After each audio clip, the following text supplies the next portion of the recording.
नवरा जर साध्या परिस्थितीत असेल तर बायकोनं नटण्यासाठी त्याला बेजार करणं मला तरी वाटत नाही स्त्रीचं लक्षण असेल. आयुष्यभर नवरा काम करीत असेल आयुष्यभर आणि तरी संसाराची जुळवाजुळी होत नसेल आणि तरीही अलंकारासाठी जर त्याला भांडत असेल तर ही बाई नाही. ही गांधारीच्या तत्वात बसत नाही. तुला काय लायकी आहे गांधारीचा वंश द्यायची? गांधारीच्या वंशाचं वाण द्यायचा अधिकार काय? तुला काय पात्रता आहे का? योग्यता आहे का? अधिकार नाही. महाराज 1425 गडी होते नागठणचे अण्णा. 1425 गडी जिच्या बापाला, आणि तिने एका लुगड्यावर संसार करावा नवऱ्याचा. एका लुगड्यावर 1425 गडी. चांदीच्या बुटक्यात दूध पेत होते मालकाची, तर चांदीच्या बुटक्यात. पण एक बी दिवस तुकोबारायचं गारानं केलं नाही. कशासाठी ऐकायच्या त्या गोष्टी? एका क्षुल्लक गोष्टीसाठी बाईनं पेटून घ्यावा? एका क्षुल्लक गोष्टीसाठी बाईनं आत्महत्या करावा? एका क्षुल्लक गोष्टीसाठी बाईनं फाशी घ्यावा, विहिरीत उडी टाकावा, औषध घ्यावा? एका क्षुल्लक गोष्टीसाठी? बघा या लोकांचे प्रपंच बघा काय अवस्थेतले होते. संसारात पत्नी ही सात्विक भेटली पाहिजे. गांधारी नावाच्या स्त्रीने चिखलाच्या हत्तीवर बसून वाण दिलं. पुन्हा एक पुरावा आहे का? कॅमेरावाले शटअप झाल्यावर खाली बस जरा. पुन्हा चिखलाच्या हत्तीवर बसली आणि वाण दिलं आपल्या जावाला. गांधारीची जाऊ म्हणजे कुंती आई साहेब. गांधारी काही सामान्य स्त्री नव्हती. गांधारीनं शाप दिल्यावर पंढरपुरातल्या मालकाचे 56 कोटी पोरं दारू पिऊन मेले. साधी बाई होती का ती? तिची देवावरी सत्ता. 56 कोटी पोरं मेले दारू पिऊन. हे मायपोर मारण्याच्या मागे पडतोस? सुदामा माळ्याचं रूप घेऊन माझ्या दुर्योधनाला तो फुलाचा हार कमरेला गुंडाळलास. एक वाचणार नाही तू. नाहीच वाचलं. वज्र सोडून द्याला तर वाचलाच नाही. वज्र फक्त एका भजण्याचा प्रसाद खाल्ला म्हणून वाचला. त्या भजण्याचं नाव होतं सुदामदेव. बाकी चट मेले. मग देवाचे पोर मरावे इतकी तिच्या वाणीत ताकद आहे. ती बाई साधी असती का? काय पातिव्रत्य पण तिचं. पण कुंतीला फार चोंबाळायचं आणि गांधारीला चटके मारायचे हे कीर्तनकाराची चूक आहे. गांधारी फार अधिकारी होती. गांधारीने विश्व पाहिलंच नाही काकडे गुरुजी. तिला डोळे होते हो, चांगले डोळे होते. डोळे झाकल्यामुळे एका ठिकाणी मीही गांधारीला वाईट म्हणतोय, कारण मुलांच्या चुका तिला कळाल्या नाही. पण एरवी तिची मालकावर इतकी श्रद्धा होती की तिने विचार केला आपल्या नवऱ्याला विश्व दिसत नाही, आपण कशाला जग पाहायचं. याच्यावरून असं लक्षात येईल मी नशीबवान आहे. मला अजून मंडळी म्हणली नाही मला कुठं कीर्तनाला न्या. मी म्हणलं काही जाव काय नाही, तुमचे कपडे धुण्यातच सगळे.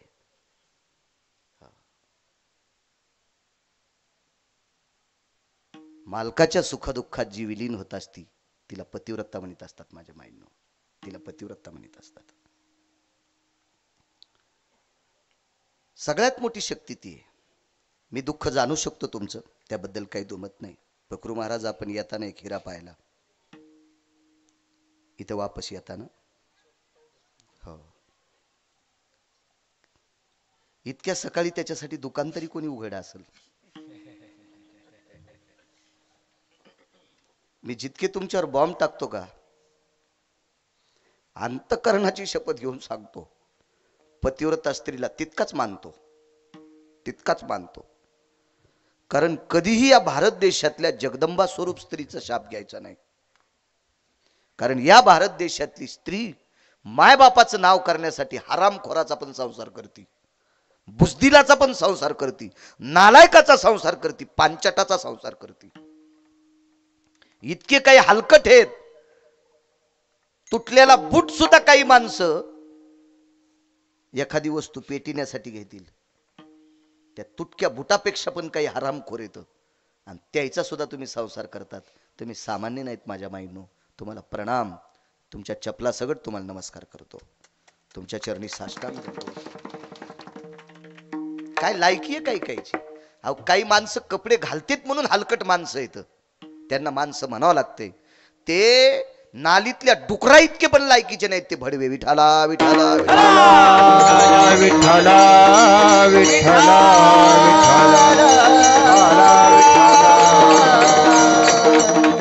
चला कर्म नो गहनोगती, ज्याचं त्याचं प्रारब्ध असतं ते.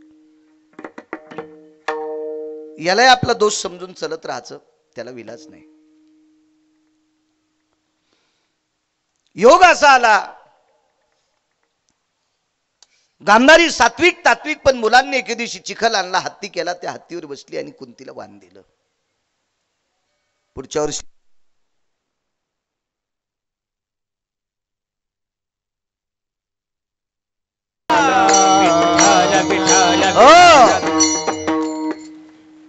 पुढच्या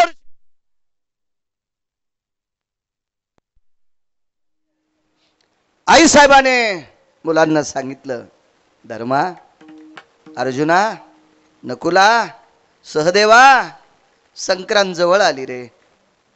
अरे ताई साहेबांच्या सुपुत्रांनी, राजकुमारांनी, ताई साहेब म्हणजे मोठी जाऊ, जाऊ मोठी नव्हती, राजाची पत्नी म्हणून मोठी जाऊ. महाभारतामध्ये धृतराष्ट्र मोठे का पंडूराजा मोठे सांगता येईल? किती भागवत ऐकले तुम्ही? तुम्ही ज्याचे भागवत ऐकले ते काय काय भागवतकार मेले, पण तरी तुम्ही आशाला असेच शेवळलेले दगड. सांगा, धृतराष्ट्र मोठा का पंडूराजा मोठा? इथून सुरुवात आहे. वा, विठाला विठाला विठाला विठाला विठाला विठाला.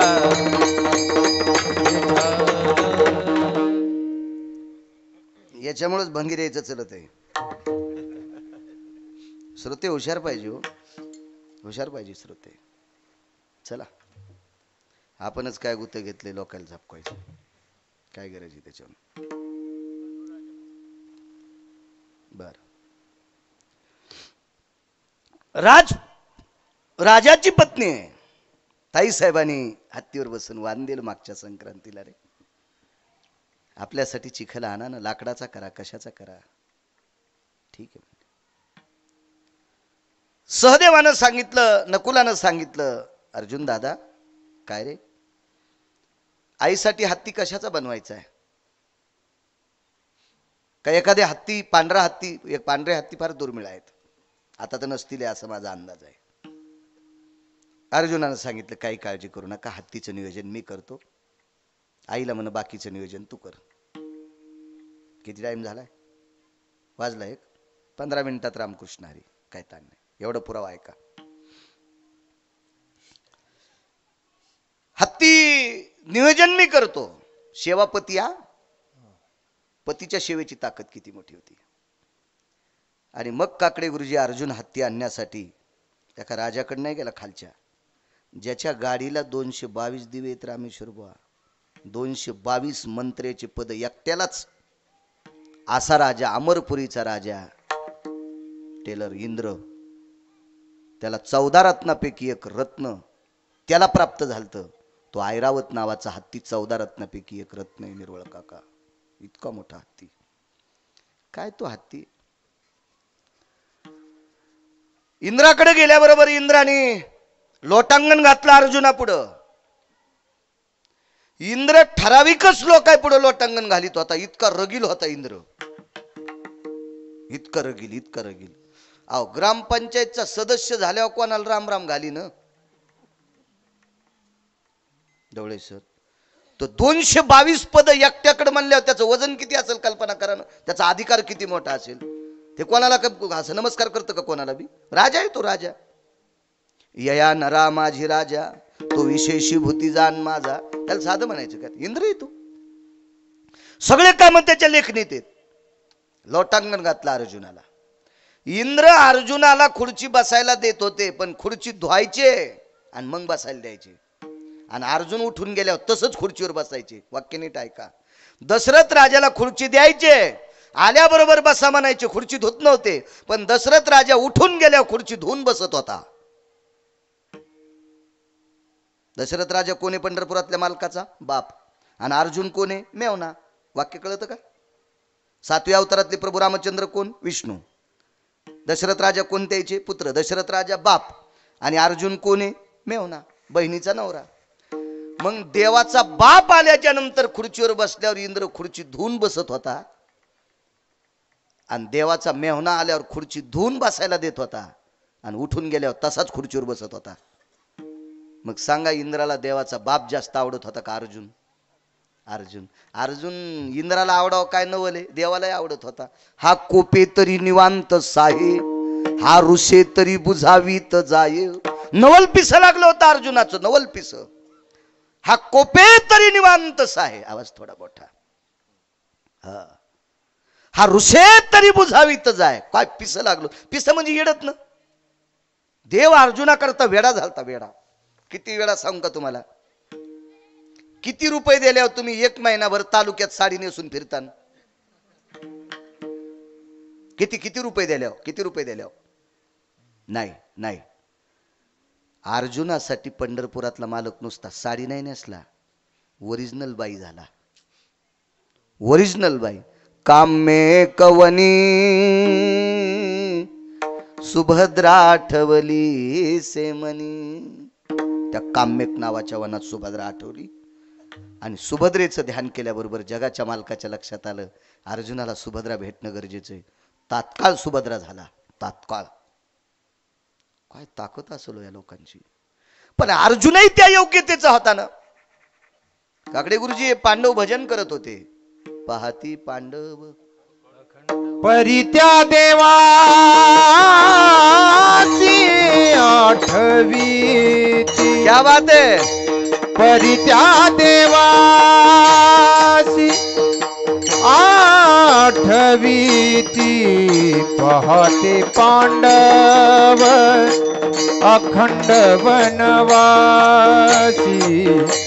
पाहते पांडव अखंड वनवासी.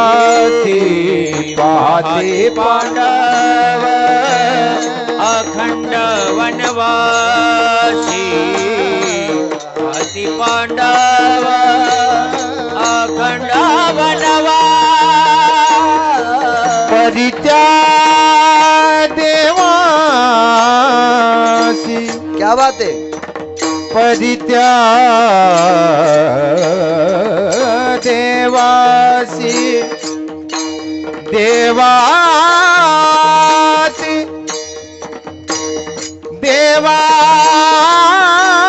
देवासी आठवीती.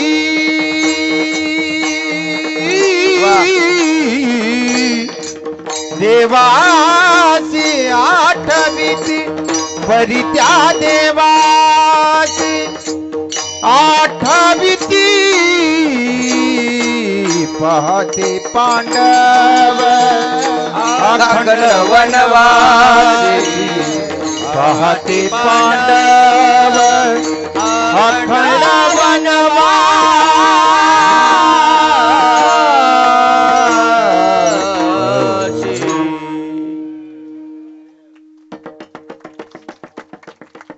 भट्टीतलं सोनं आहे, ओरिजिनल भट्टीतलं.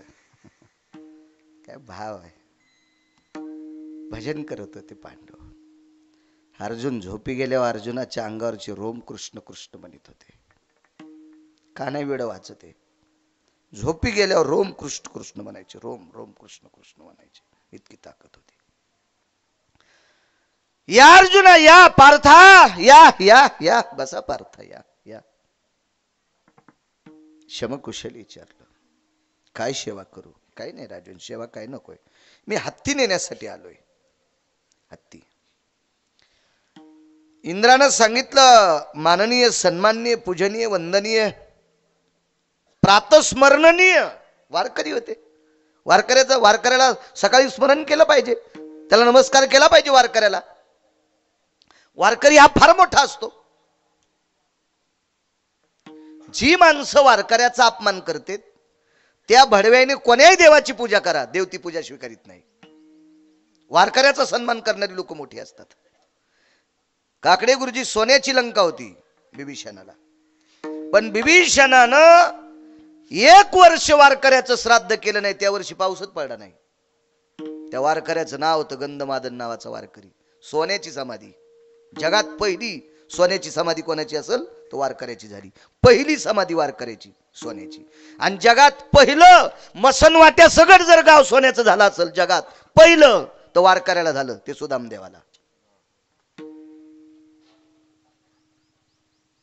मग आता वारकऱ्याकडे चांगलं पाहत जा.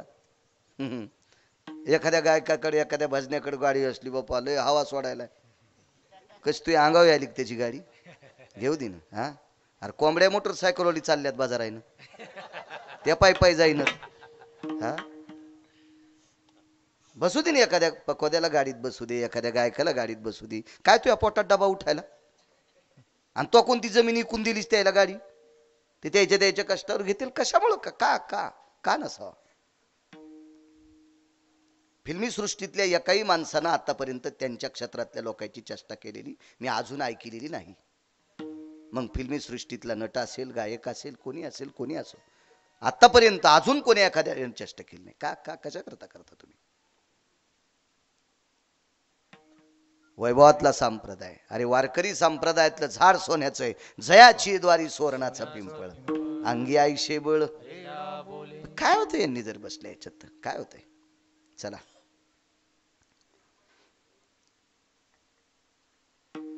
हत्ती न्यायचंय मालक, राजे मालक म्हणतो का अर्जुन? राजा हत्ती न्यायचा, हत्ती. कारण अर्जुना इतका श्रेष्ठ इंद्र नव्हता. कारण इंद्र जर नामधारक असता तर त्याला माझ्या चोखोबरायच्या पाया पडायची गरज पडली नसती. चोखोबरायच्या पाया पडला मग अमृत शुद्ध करून नेले. इंद्र काय भजन करणार थोडंच होता? इंद्र पक्वाद वाजित होता, त्याबद्दल दुमत नाही. वाजित होता. पण इंद्राला तितकं पुण्य नाही लाभलं. इंद्रानं ज्या दिवशी पक्वाद पंढरपुरात वाजिला एकादशीच्या दिवशी, तिथून पुढे इंद्राचं पाप संपलंय. ती एकादश सोमवारची आलती.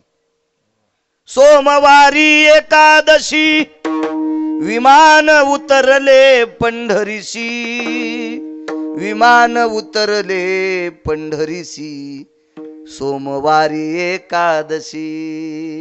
गाथा पहा, लक्षात येईल तुमच्या. हो, तिथून पुढे इंद्र निष्पाप झाला, नाही तर अगोदर नाही. वारकरी अहो आचार्य पंडित शास्त्री मोठमोठाले लोक पंढरपूरला आले. जनाबाई पायात नाही पडल्या त्या भोताडायच्या. पानं उलटू कांडे उघडले होते गुरुजी द्यायचे कांडे. पण ज्या वेळेला नामदेवरायाचं दर्शन घेतल्याबरोबर जनाबाईनं लोटांगण घातलं. अरे आता तुमचं पाप संपलंय, एका नामधारकाच्या पुढे तुम्ही वाकलात. असे लय आचार्य पंडित शास्त्री इकडे तिकडे घोषी धरायला होते. त्याला मोजिती का जनाबाई? ती अधिकारी, तिच्या ताटात जगाचा बाप जेवत होता. जेवी पंढरी रावती सई, वारकऱ्याची ताकद आहे. पंढरी जे वारकरी ते अधिकारी मोक्षाचे. वारकऱ्याने नियम सांभाळायचे. नियम सांभाळल्याच्या नंतर आपल्याला तो अधिकार प्राप्त होत असतो, एरवी नाही. चला ठीक आहे, न्या हत्ती. कसा नेतान? गोरोबा काकाला असाच एक शेतकरी म्हणला, त्याची इथं पाहुणा आलता गोरोबा काकाची. तर ते पाहुणा म्हणजे पंढरपुरातला होता. त्या पाहुण्याची बायको म्हणजे पंढरपुरातली मालकीन होती. तो मालकही पंढरपुरातला आणि मालकीनही पंढरपुरातली. आणि गाढव गरुडाल केलत, गरुडाला. तर ते असंच एक फुगीर होतं. ते म्हणला, काय उचला त्यानं तितक्या पेंड्यानी बोलव त्याच्या. फुगराट होतं ना. भगवंतान गरुडाला सांगितलं, आता गाढव सोडून दिन गरुड होय. ह्या सुडी खाली एक, भौरी खाली एक पग घातलं आणि इकालच्या भौरी खाली एक पग घातलं. काहीच नाही, ते ठणठणच बोंबलू लागलं. दुसऱ्या दिवशी चढत नेलं गरुडानं उचलून.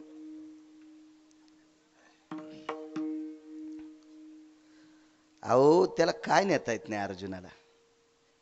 म्हणले हत्ती घेऊन जा. चारही पदांबरे कवळीले. हत्तीचे चारी पाय कमरेच्या उपरण्यान बांधले. चारी पाय हत्तीचे, शेळीचे नाही. कचून हत्तीचे चारी पाय बांधले. भिक्षा पात्र जयो करद्वयानाम. झोळी जशी खांद्याला अडकावी अशी चारी पायाच्या मधात हात घातला आणि हत्ती खांद्याला अडकीला आणि टाकला पाठीवर. चलो बोले. शिडी केली ती बाणाची. पंढरपुरातल्या मालकाला आपल्या मेहण्याचं वर्चस्व म्हणण्यापेक्षा एका भजण्याचं वर्चस्व दाखवायचं होतं, एका वारकऱ्याचं वर्चस्व दाखवायचं होतं. अर्जुनाचं वजन शिडीनं हाती सहन करूच शकत नव्हती, पण हे सगळे नाटक आहेत. आणि मग हत्ती आणि अर्जुन सहन होत नाही म्हणून शिडी डळमळ करू लागली. इंद्र बोभावला होता, हत्ती बोभावला. धाव धाव अमरेंद्रा, हत्ती बोभावू लागला. सांभाळी पार्था, हे अर्जुना मला सांभाळ रे, आवाज मोठा करा. खूप खूप हत्ती ओरडत होता. अर्जुनानं वरून आवाज दिला, आई आता अवघड आहे, हत्ती मी वरून टाकतोय ग, तुला झेलावं लागतोय. सेवापती. उदाहरण क्रमांक 2. एवढाच पुरावा. आपल्याला रामकृष्ण हरी करायचं 5-4 मिनिटात. तोपर्यंत स्वयंपाकाचे पात्र भरून ठेवा, लगेच पंगत बसू. मग आईनं वरी पाहिलं, अर्जुन बाळा तू ये. हो आई, तुला इंद्राचा हत्ती आणलाय वाण देण्यासाठी, बसण्यासाठी. ठीक आहे बाळा, शिडी दम धरीत नाही का रे? नाही. मग एक काम करतो का, तू हत्तीला जर खाली टाकलं तर मी झेलते, मग तुझं काय? मग तू हत्ती सगळं उडी टाकणं. तर अर्जुना चिकस्स कृतीचे अर्जुन होते. अर्जुनानं सांगितलं, आई ज्या पदरानं लहानपणी तोंडावर झाकून मला पाजलंस आणि आबरू झाकलीस, आईचं तत्व काय असतं लक्षात घ्या. लेकरू मांडीवर घेतलं की त्याच्या मुखामध्ये स्तन द्यायच्या अगोदर आधी त्याच्या अंगावर पदर टाकीती आणि मग त्याला आपल्या स्तनाला लावती. माय, ज्या पदराने अर्जुन झाकलास आणि ज्या पदरानं प्रतिष्ठा झाकलीस, आता त्या पदरात उडी हाणायची लायकी माझी नाही. आता मी मोठा झालोय, त्या पदराचा मी नाही अपमान करणार, त्याला मी पाय लावणार आहे. आई, ज्या पदराने माझी टाळू पुसलीस, तोंड पुसलंस, अंग पुसलंस, त्या पदराने स्वतःची प्रतिष्ठा झाकली. सेवेची ताकद सांगू का? वनात ज्या वेळेला धृतराष्ट्र आणि गांधारी गेले का, त्यावेळेला वाघ जवळून जात होते. गांधारीला स्पर्श करायची ताकद नव्हती, पण पंडूराजाला सुद्धा, धृतराष्ट्राला सुद्धा बोच करीत नव्हते. का? बायकोचं पातिव्रतेचं तेज मोठं होतं, तिची देवावरी सत्ता. वाघ सुद्धा टोच करीत नव्हता, इतकी ताकद होती. फेक म्हणले. मालकाची सेवा जर अविरत केली असेल तर ह्या पदरात ती ताकद यावा. वटी पदर केला, ते काय भागवताचं नारळ घेतलं नाही माहिनो, भागवताचं पूजेचं नारळ नव्हतं ते. वरून हत्ती झेललाय, हत्तीचं वजन किती असेल कल्पना करा. आणि हत्ती असा गुंडाळला, हत्तीचे पाय सोडले आणि त्या पदरानं कुरवाळलं. बाळा काय लागलं तर नाही तुला? त्यावेळेला हत्ती रडत होता. ताकद कशाची? फक्त पती सेवेची. स्वामी काज गुरु भक्ती, पितृवचन सेवापती. ही पितृवचन सेवापती नुसत्या मालकाच्या सेवेच्या पुण्याची ताकद. विठोबा